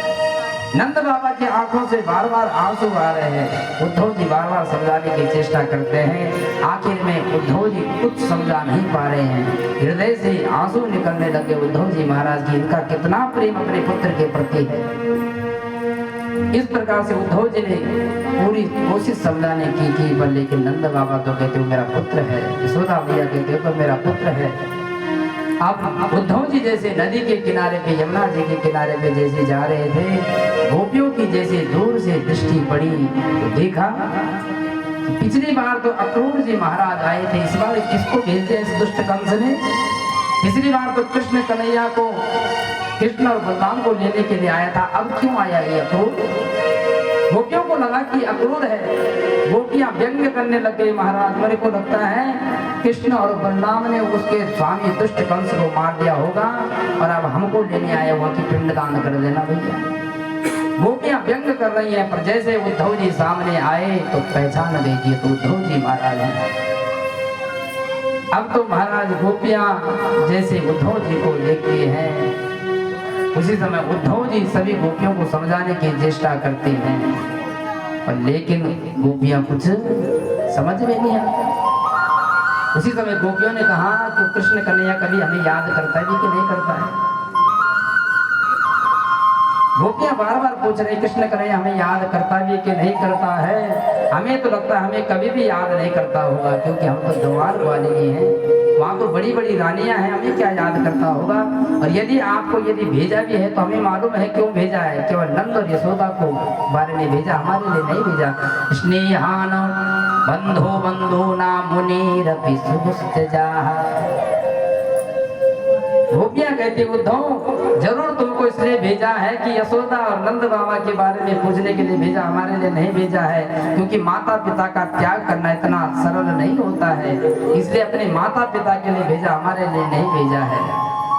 उसी समय गोपियों ने एक बड़ा मधुर गीत गाया, मधुकितव बंधो मास्त सांग्रीं सपत्न्याः क्वच विलुलित मालां कुंकुमश्मश्रुभिर्नः। गोपियां अनेक प्रकार से कहते हैं कि उद्धव कृष्ण हमें मुश्किल लगता है कि हमें याद करता होगा। उसी समय एक भौरा घूमते हुए आया और गोपियों के आगे में घूमने लग गया। वो भौरा कोई और नहीं बल्कि भगवान कृष्ण एक भौरे के रूप में आए थे। अब उस भौरे को सुनाने बैठ गए गोपियां, जिस प्रकार से वो काला कृष्ण है ना, उसी प्रकार से तो भौरा भी काला है, हमारे आगे पीछे नहीं घूमना, यहाँ से चले जाते। बार बार जब उस भौरे को डांटने लग गए कि हमारे आगे मत घूम, काले सभी बहुत कपटी होते हैं, जिस प्रकार से कृष्ण कपटी है ना, उसी प्रकार से तू भी बहुत कपटी है, तो हमारे आगे मत घूम, यहाँ से चले जा। हम पहचान गए कि तू मथुरा से आया होगा, क्योंकि हमने तेरी सुगंध पहचान ली, क्योंकि तूने उस कृष्ण की माला पहना, क्योंकि उसी में से तूने सुगंध ली होगी, हम पहचान गए, क्योंकि हम उसकी सुगंध से परिचित हैं, इसलिए तू यहाँ से चले जा। काले हमेशा कपटे होते हैं, कपटी होते हैं। उद्धव जी ने जब इतनी चर्चा सुनी तो उद्धव जी की तो होश उड़ गई।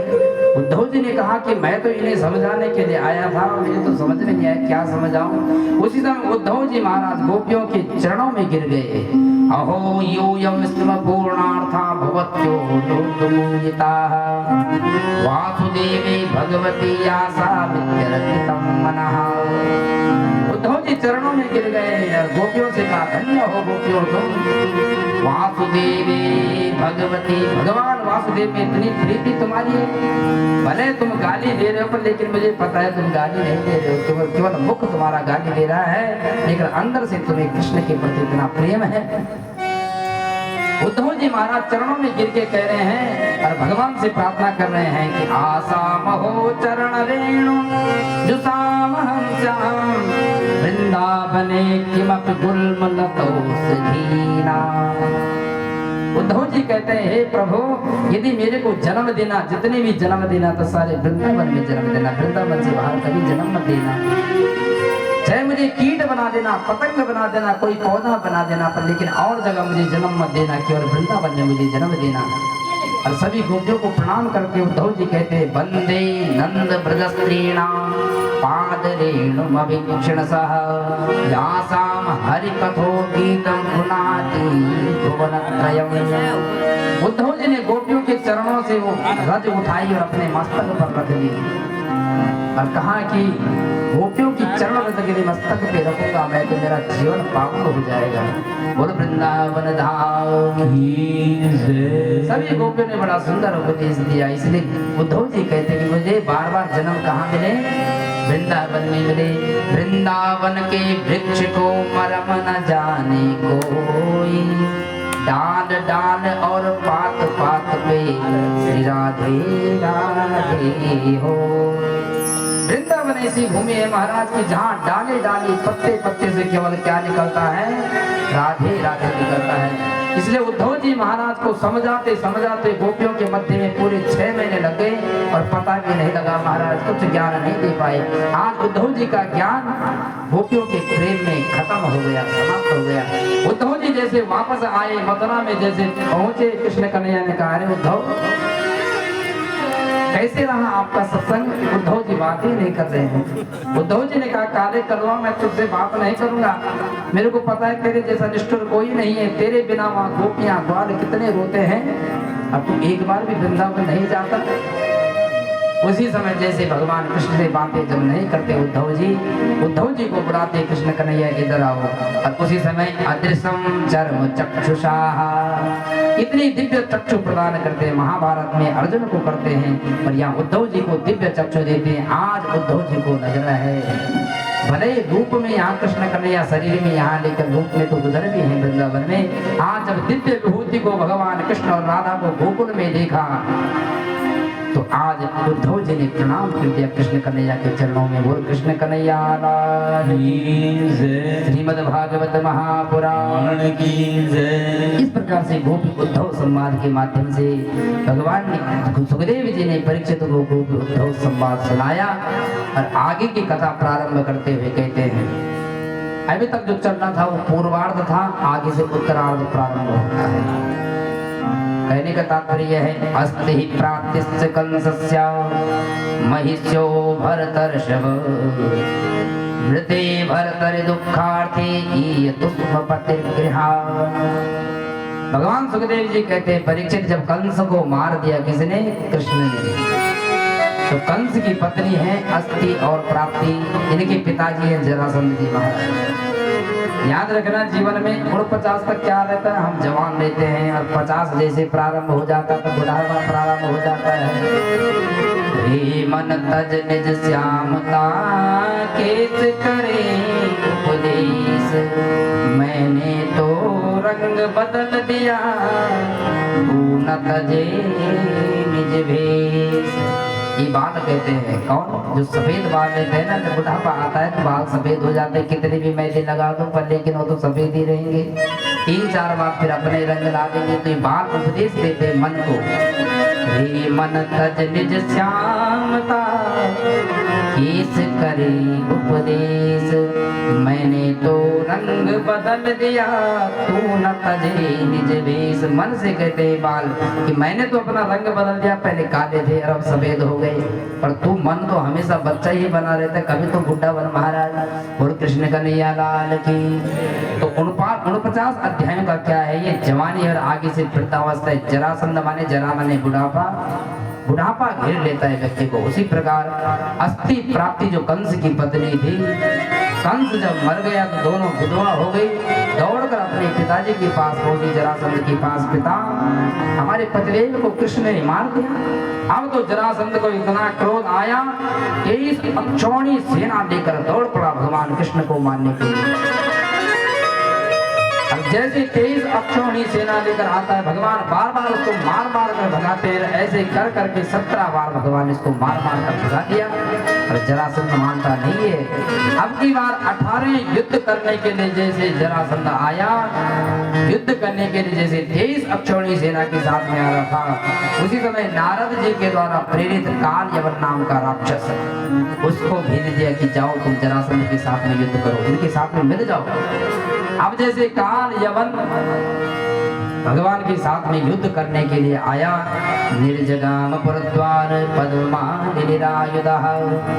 अब की बार भगवान कृष्ण ने हथियार नहीं उठाया, बिना हथियार के ही घर से निकल गए महाराज। और जैसे काल यवन को देखा तो वहां से हथियार छोड़ दे भागने लग गए। काल यवन को देखकर आगे आगे भगवान कृष्ण भागते चले गए, पीछे से काल यवन मारने के लिए दौड़ रहा है भगवान कृष्ण को। उसी समय भगवान दौड़ते दौड़ते एक गुफा में प्रवेश कर दिया। उसी में एक मुचकुंद ऋषि सो रहे थे, मुचकुंद महामुनि। मुचकुंद जैसे सो रहे थे और जैसे भगवान आगे बढ़े तो भगवान ने अपना पीतम्बर मुचकुंद को ओढ़ा दिया और स्वयं आगे बढ़ गए। मुचकुंद कौन है? जिन्होंने देवासुर संग्राम में सभी देवताओं की रक्षा करी थी। देवताओं ने कहा कि कुछ मांगो, मुचकुंद ने कहा कि मैं कुछ नहीं चाहता, मुझे थकाई बहुत ज्यादा लग गई, मुझे ये वरदान दो कि मैं अब आराम से सोऊंगा और कोई भी बीच में मेरी नींद जगाएगा वो भस्म हो जाए। अब भगवान कृष्ण को तो सब मालूम है। कृष्ण भगवान भगते जा रहे, अपना पीताम्बर जैसे मुचकुंद को उड़ाया। काल यवन भगवान को मारने आ रहा था। काल यवन ने जोर से लात मुचकुंद पे जैसे मारी तो नींद जग गई। उसी समय काल यवन वहीं पे समाप्त हो गया। बोलो कृष्ण कन्हैया लाल की जय। काल यवन तो खत्म हो गया। अब की बार जरासंध जैसे 18 युद्ध करने के लिए आया तो भगवान कृष्ण ने बलराम से कहा, बलराम भैया अब तो मैं थक गया, मेरे बस ये नहीं युद्ध करना, मेरे तो हाथ पांव थक गए, अब मुझे युद्ध नहीं करना है, भागते यहाँ से। बलराम जी ने कहा शर्म कराएगा क्या, 17 बार तो मार के भगा दिया, एक बार और कर लेते हैं। कृष्ण कन्हैया ने कहा कि अब बस की बात नहीं, अब यहाँ से भाग चलते हैं। बलराम जी ने कहा लोग बदनामी करेंगे, रणछोर बोलेंगे लोग। भगवान कृष्ण का लोग मुझे वैसे माखन चोर बोलते हैं, एक नाम और पड़ जाएगा रणछोर। इसलिए भगवान आज वहां से भाग गए। क्यों भागे भगवान? क्योंकि जरासंध ने बड़ा दिव्य अनुष्ठान रखा है ब्राह्मणों से, और ब्राह्मणों से कहा हे ब्राह्मण देवताओं, यदि मेरी इस बार जीत हो गई तो तुम्हारी मैं जय जयकार कर दूंगा। भगवान ने ब्राह्मणों का वचन रखने के लिए, मान सम्मान रखने के लिए ब्राह्मणों को वचन दिया है। इसलिए भगवान आज डर के मारे वहां से भाग गए बलराम जी के साथ में। और जैसे बलराम जी के साथ में भागे तो एक पर्वत को पार कर लिया, परवर्षण पर्वत, 44 कोस का पर्वत, उसको लांग कर भगवान कृष्ण और बलराम उस पर्वत के पार पहुंच गए। वहां कहां पहुंचे? एक सुंदर द्वारिकापुरी का निर्माण कर दिया। और द्वारिकापुरी की। अब जरासंध जैसे पीछे पीछे भाग रहा था, उसने उस पर्वत में आग लगा दी। भैया ये दोनों यहीं जलकर राख हो जाएंगे। जरासंध ने आग जलाकर पूरा पर्वत जला दिया। जरासंध को ये शंका हो गई कि दोनों मर गए, जल गए हैं दोनों। जरासंध वापस चले गया। यहाँ भगवान कृष्ण ने बड़ी सुंदर नगरी का निर्माण कराया, किया, द्वारिका नगरी का। और जितने भी मथुरा वासी थे सबको कहाँ ले गए? द्वारिका में ले गए। और अब भगवान क्या बन गए? पहले तो मथुरा नरेश थे और आज से कृष्ण कन्हैया द्वारिकाधीश बन गए। गुरु द्वारिकाधीश भगवान की। अब जैसे द्वारिकाधीश बने तो सबसे पहले बलराम जी का विवाह होता है। रेवत की पुत्री रेवती के साथ में बलराम जी का विवाह संपन्न हुआ। और भगवान कृष्ण का विवाह भीष्मक नंदिनी रुक्मणी जी के साथ संपन्न हुआ। परीक्षित जी ने प्रश्न कर दिया, प्रभु जरा पूरी विस्तार से तो सुनाइए। भगवान भीष्मक सुता रुक्मणी रुचिरानना राक्षसेन विधानेन उपयेम इति श्रुतम्। परीक्षित ने पूछ दिया कि प्रभु ये बताइए, हमने सुना है कि भगवान कृष्ण ने रुक्मणी का हरण किया है, ऐसे सच में हुआ है क्या? सुखदेव जी कहते हैं हाँ ऐसे हुआ, हरण किया भगवान ने।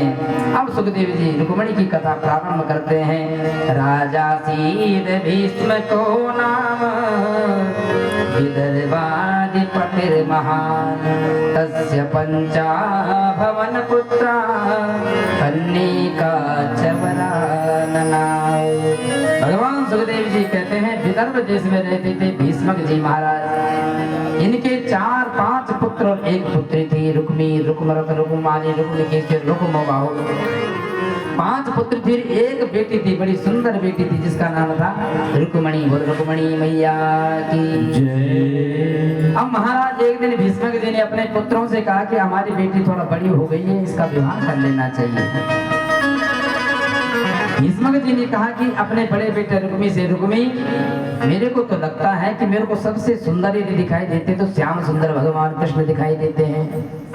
उनके साथ में यदि हमारी बेटी रुक्मिणी का विवाह हो जाए तो बहुत अच्छा हो जाएगा। रुक्मिणी का पिताजी ऐसे कदापि नहीं हो सकता है, वो तो रणछोड़ है, माखन चोर है, उसके साथ में अपनी बहन का विवाह नहीं करूंगा।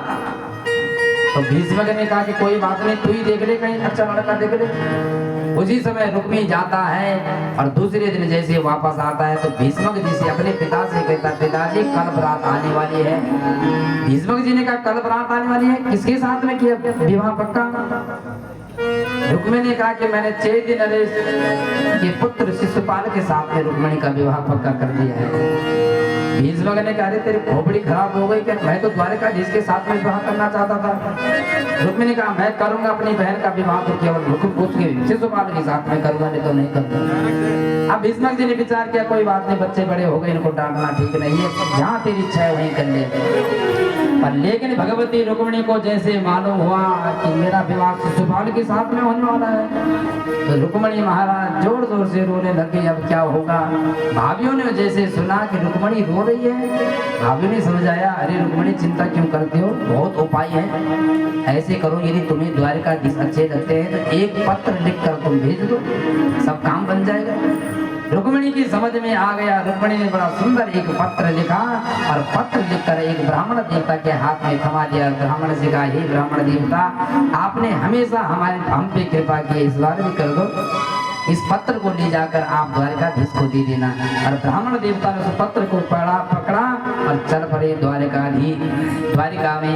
और जैसे द्वारिका में पहुंचे, द्वारिकानाथ भगवान कृष्ण ने जैसे ब्राह्मण को देखा तुरंत खड़े होकर प्रणाम किया, क्योंकि भगवान कृष्ण ब्राह्मण को अपना अनन्य, अपना परमात्मा मानते, भगवान मानते। भगवान ने प्रणाम किया और कहा, कच्चित द्विजवर श्रेष्ठ धर्मस्ते सम्मतः।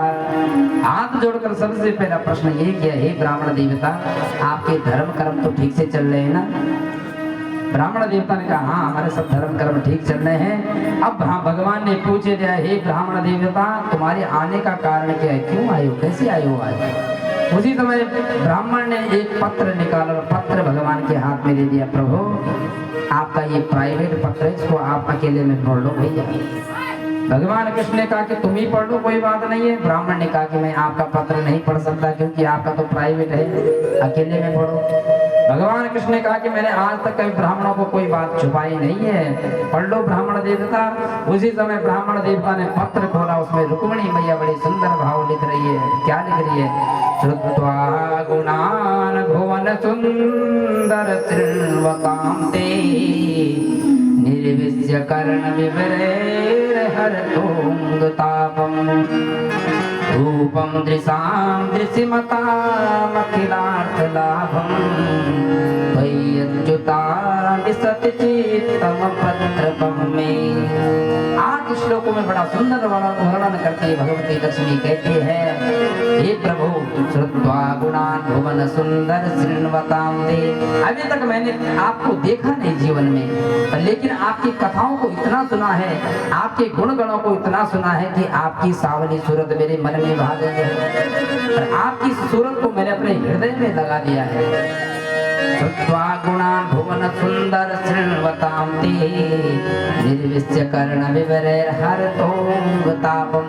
कान तो आपकी कथाओं सुन सुनकर तृप्त हो चुके हैं, और मुझे मालूम नहीं हो रहा है कि आंखों का भी कभी दर्शन होगा कि नहीं होगा। इसलिए प्रभु, आप अपने दर्शन दीजिए, मैं आपके साथ में विवाह करना चाहती हूँ। बोल कृष्ण कन्हैया लाल की। इस प्रकार से रुक्मिणी पत्र लिख रही है और कह रही भगवान से, प्रभु आप ये विचार कर रहे होंगे यदि मैं तुम्हारे साथ में विवाह करूंगा तो युद्ध करना पड़ेगा, झगड़ा करना पड़ेगा। इसलिए रुक्मिणी कहती है प्रभु झगड़ा करने की आवश्यकता नहीं है, झगड़ा नहीं करना है। हमारे यहाँ नियम है जब भी किसी कन्या का विवाह होता है तो सबसे पहले गिरिजा मंदिर में पूजन करने के लिए जाती है। तो मैं भी उसी प्रकार गिरिजा मंदिर में आऊंगी और तुम भी सज धज कर वहीं पे आना और मेरा हरण करके ले जाना। गुरुद्वारिकाधीश भगवान की। भगवान ने जैसे ये पत्र सुना तो भगवान का हृदय आनंदित हो गया। भगवान कहते ब्राह्मण से, हे ब्राह्मण देवता, जो दशा रुक्मिणी के है ना वही दशा मेरी भी है। तथा हम चित्ता निद्राचनदभेनिसी वेदा हम रुक्मिणा द्वेषान् ममोद्वाहो निवारिता। भगवान कहते जो स्थिति रुक्मिणी के है ना वही स्थिति मेरी हो रखी है। मैं भी रुक्मिणी को हर समय स्मरण करता रहता हूँ, याद करता रहता हूँ, मेरा भी दिल गुजरता नहीं है रुक्मिणी के बिना। अब तो ब्राह्मण ने जैसे सुना कि आपका भी मन तो रुक्मिणी में लग गया, फिर देरी किस चीज की, चलो।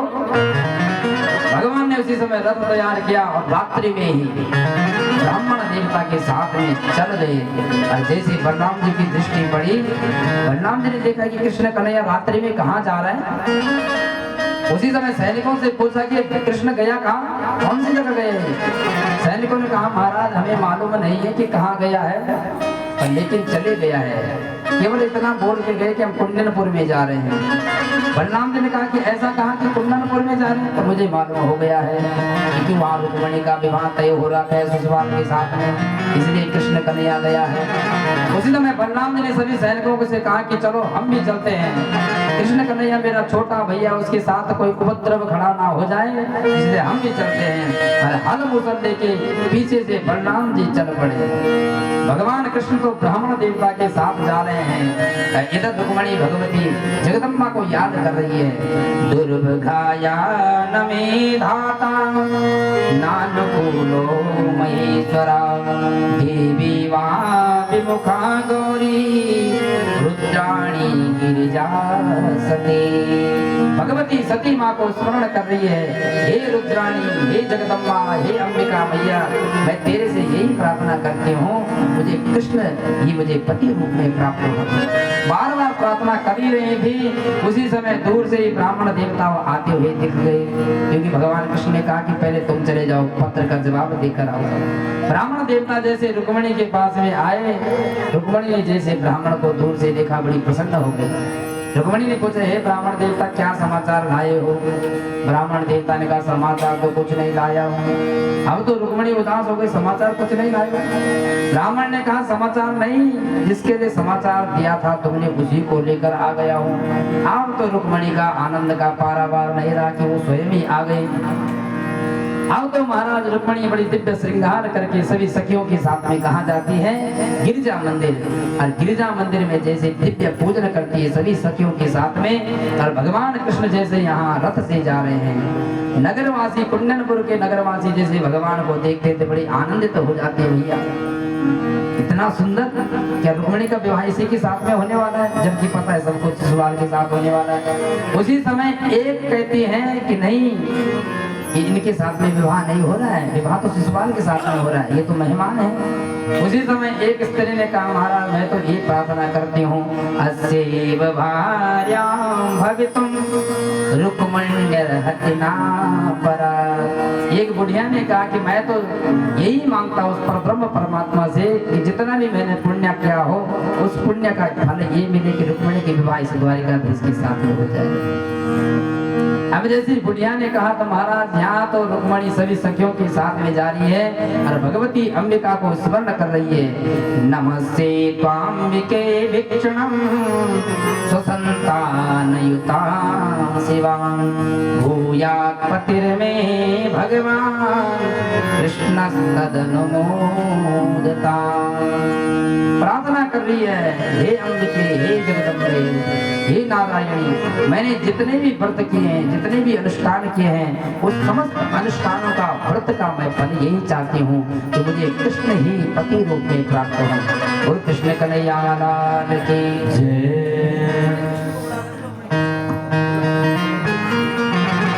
जैसे भगवती रुक्मणी प्रार्थना कर रही थी उसी समय भगवती प्रसन्न हुई और भगवती के गले की माला जो थी उसी समय रुक्मणी के गले में पड़ गई।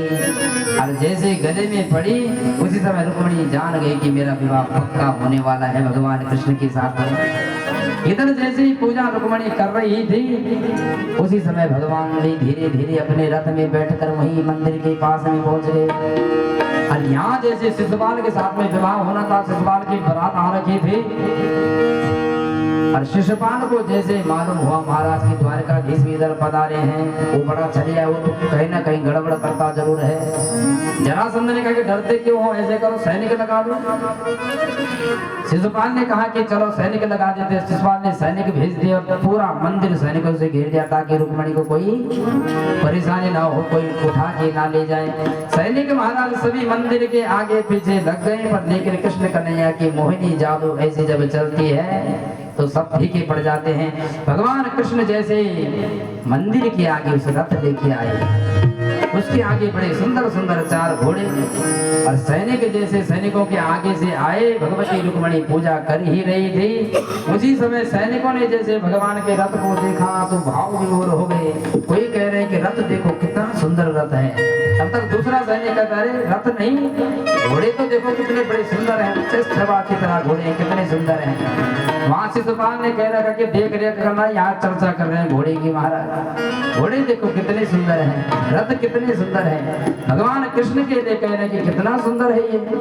उसी समय भगवान ने दूर से इशारा किया रुक्मणी को, रुक्मणी हम ही हैं वो। रुक्मणी ने जैसे दूर से देखा, हाँ यही है द्वारकाधीश। उसी समय जैसे रुक्मणी की दृष्टि पड़ी, भगवान नजदीक जाते रहे, सैनिक वहां चर्चा ही करते रहे, घोड़े इतने प्यारे हैं, रुक्मणी इतनी प्यारी है, कृष्ण कन्हैया इतने प्यारे हैं। उसी समय भगवान नजदीक में आए, रुक्मणी भगवती का हाथ जैसे पकड़ा और रथ में जैसे बैठाया, भगवान ने रथ भगाया और जैसे रथ दूर चल गया, सैनिकों की दृष्टि अब पड़ी, भैया कहाँ गई हो रुक्मणी। उसी समय जितनी सखियां थी सबने कहा तुमने भांग पी रखी क्या। उस समय से घोड़ों की चर्चा कर रहे हो, तो कृष्ण कन्हैया उनको भगा कर ले गया। बोल कृष्ण कन्हैया लाल की जय। भगवान कृष्ण ने रुक्मणी को रथ में बिठा कर ले गए। आइए हम भी भगवान की इस विवाह की दिव्य कथा में प्रवेश करते, सभी लोग गाएंगे। आओ मेरी सखियों मुझे मेहंदी लगा दो, आओ मेरी सखियों मुझे मेहंदी लगा दो, आओ मेरी सखियों मुझे मेहंदी लगा दो, आओ मेरी सखियों मुझे मेहंदी लगा दो, मेहंदी लगा दो मुझे ऐसा सजा दो, मेहंदी लगा दो मुझे ऐसा सजा दो, मुझे श्याम सुंदर की दुल्हन बना दो, मुझे श्याम सुंदर की दुल्हन बना दो, मुझे श्याम सुंदर की दुल्हन बना दो, मुझे श्याम सुंदर की दुल्हन बना दो। आओ मेरी सखियों मुझे मेहंदी लगा दो, आओ मेरी सखियों मुझे मेहंदी लगा दो, मुझे श्याम सुंदर की दुल्हन बना दो, मुझे श्याम सुंदर की दुल्हन बना दो। विवाह में सम्मिलित होते हुए मीठी मीठी तालियों की सेवा करते हुए